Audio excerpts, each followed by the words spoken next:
అందరికీ నమస్కారం. రేపు సాయంత్రం 4 గంటలకి మన గౌరవ ముఖ్యమంత్రి గారు పేదల పెన్నిధి, పేదల పాలిట దేవుడు గౌరవ ముఖ్యమంత్రి జగన్మోహన్ రెడ్డి గారి చేతుల మీదుగా ఆయన యొక్క కళలకు నిజరూపం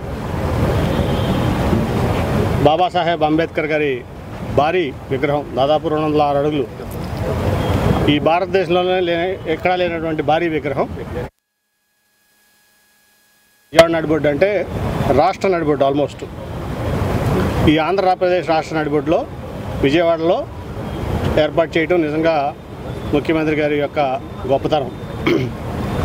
ఆయన యొక్క ఆలోచనలకు, ఆయన యొక్క మరి విధానాలకు తగ్గట్టు ఏదైతే ఆయన పేదల పక్షపాతిగా ముఖ్యమంత్రి గారు పేదల కోసం, నిరుపేదల కోసం ఆయన తన సర్వస్వాన్ని ఒడుతున్నారో ముఖ్యమంత్రి గారు ఈ రోజున, దానికి ఒక స్ఫూర్తి మన బాబాసాహెబ్ అంబేద్కర్ గారు.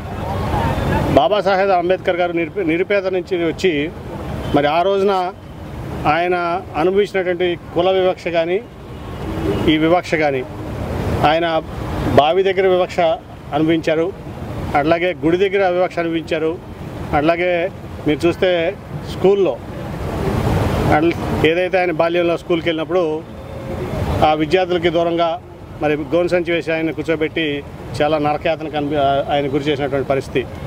బావి దగ్గర, గుడి దగ్గర, నీళ్ళ దగ్గర, ఎక్కడైనా సరే, చదువు దగ్గర, అన్ని చోట్ల కూడా ఆయన వివక్ష అనిపించినప్పటికీ ఆయన ఒక కష్టంతో, ఒక పట్టుదలతో, కమిట్మెంట్తో ఆయన బాగా చదువుకుని బరోడా మహారాజు గారి యొక్క ఆర్థిక సాయంతో కొలంబియా యూనివర్సిటీలో మరి చదువుకోవటం, అక్కడ ఆయన పిహెచ్డి చేయటం, ఆ తర్వాత లండన్ స్కూల్ ఆఫ్ ఎకనామిక్స్లో ఆర్థిక శాస్త్రంలో నిపుణులుగా మరి పిహెచ్డి, దాన్ని మాస్టర్స్ చేయటం, ఆ తర్వాత అనేక రకాలుగా ఆర్థిక, సామాజిక, అట్లాగే కాన్స్టిట్యూషన్, రాజ్యాంగం మీద ఆయన పట్టు సంపాదించడం జరిగింది.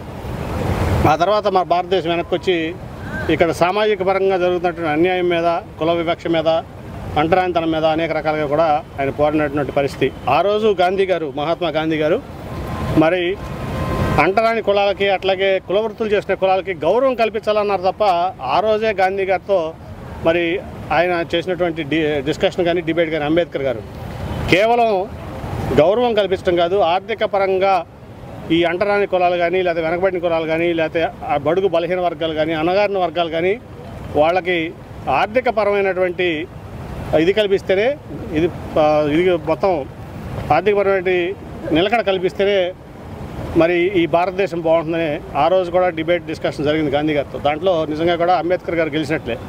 అట్లా అనేక రకాలుగా ఇది చేసినప్పుడు తర్వాత ఆయన సామాజిక సేవలో కానీ, సామాజిక న్యాయంలో కానీ అనేక రకాలుగా కూడా ఆయన చేసినటువంటి పోరాటాలు కానీ, ఆ తర్వాత భారతదేశానికి స్వతంత్రం వచ్చినప్పుడు కాన్స్టిట్యూంట్ అసెంబ్లీలో ఫస్ట్ లా మినిస్టర్గా ఆయన, అట్లాగే ఈ రాజ్యాంగ కమిటీ రాసే కమిటీకి చైర్మన్గా ఆయన చేసినటువంటి పనులు, ఆయన రాసినటువంటి రాజ్యాంగం ఇవాళ ప్రపంచంలోనే ఒక మేటి రాజ్యాంగం మన భారత రాజ్యాంగం. అది అంబేద్కర్ గారు చేతుల మీదుగా రచించబడినటువంటి రాజ్యాంగం. ఇవాళకు కూడా మరి భారతదేశం రాజ్యాంగంలో ఏదో అక్కడ ఇక్కడ స్వల్ప సవరణలు తప్ప మెజారిటీగా దాదాపు 80% పైన ఇంకా బాబాసాహెబ్ అంబేద్కర్ గారి రాజ్యాంగం నడుస్తుందంటే అది ఆయన యొక్క మేధస్సు గొప్పతనం. అట్లాగే ఏదైతే మన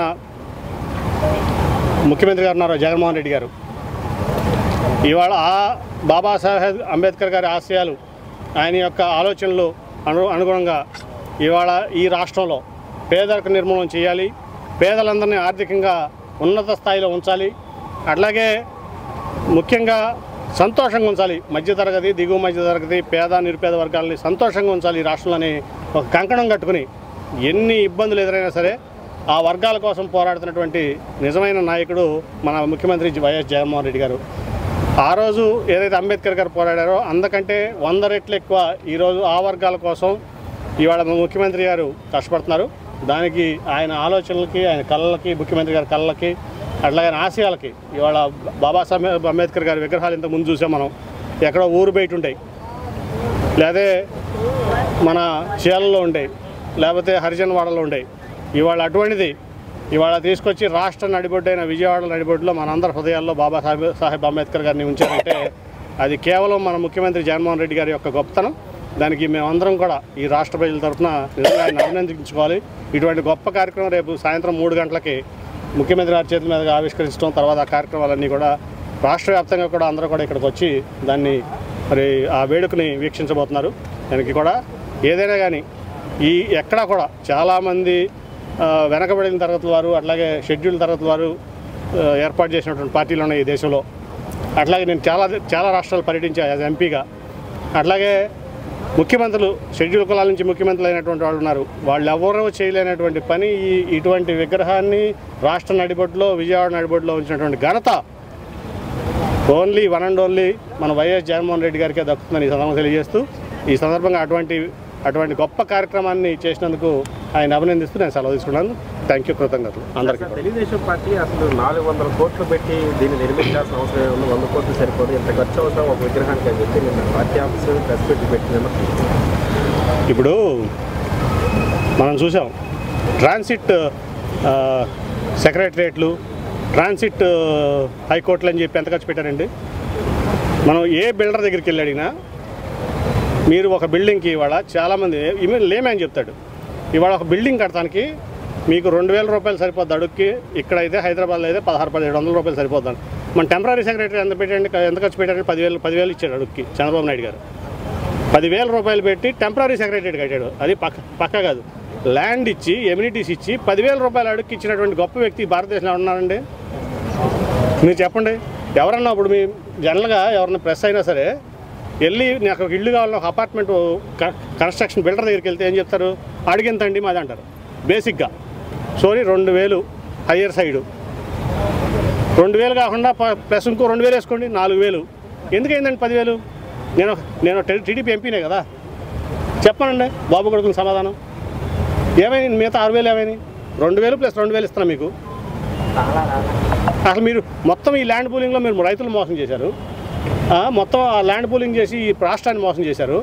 టెంపరీ సెక్రటరియట్ కోసం, టెంపరీ హైకోర్టు కోసం, టెంపరీ బిల్డింగ్ కోసం 10,000 ఎందుకు అయిందండి అడుగుకి?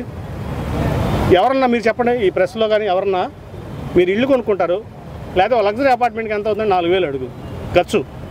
సరే అమ్మితే అపార్ట్మెంట్ బిల్డర్ 500-1000 రూపాయలు లాభం వేసుకోవచ్చు, కానీ 10,000 ఎందుకు పెట్టారు? లేమే అని చెప్తాడు కదా మినిమం, అవునా కదా? ఇప్పుడు ఈ 450 కోట్లు అయింది, కాగు ఉంది, లేకపోతే ఇది ఉంది, కాంట్రాక్టులు టెండర్లు వేస్తారు, దాని మీద వస్తుంది. నేను చిట్టా తీస్తే చంద్రబాబు నాయుడు ఆడవాలి, అర్థమైందా? దాని మీద అనవసరం రాజకీయాలు అనవసరం, ప్రతిదాన్ని రాజకీయం చేయడం అనవసరం. ఇప్పుడు రాజకీయం చేయాల్సిన విషయాలు ఉంటాయి, రాజకీయం చేయకూడసిన విషయాలు ఉంటాయి. అంబేద్కర్ గారి విగ్రహం గొప్ప కార్యక్రమం, దాంట్లో ఎటువంటి డౌట్ లేదు. ఈ భారతదేశంలో గొప్ప కార్యక్రమం, దాంట్లో ఎవరో కూడా ఇది చేయకూడదు. అంబేద్కర్ గారి విగ్రహావిష్కరణని రాజకీయం చేసి బడుగు బలహీన వర్గాలని కించపరచొద్దని ఈ సందర్భంగా తెలుగుదేశం పార్టీ వాళ్ళందరూ కూడా నేను చెప్తున్నా. మీకు అది మంచిది కాదు, మీ పార్టీ మట్టి కొట్టుకుపోతుంది చేస్తే. 80% వైఎస్ఆర్సీపీ ఖాళీ చేస్తామని చెప్పి కేసీఆర్ చిన్ని అంటారు సార్. ఉత్తర ప్రగల్భాలు నేనేం సమాధానం చెప్పనండి. బాక్స్లో ఓపెన్ చేసినాక ఏది 80% ఖాళీ అవుతుంది చూద్దాం కదా. ఇప్పుడు ఎందుకు మనకి వాళ్ళు చిన్న వాళ్ళ మాటలకి నేను సమాధానం ఎక్కడ చెప్తాను? ప్రజలు సమాధానం చెప్తారు అవన్నీ.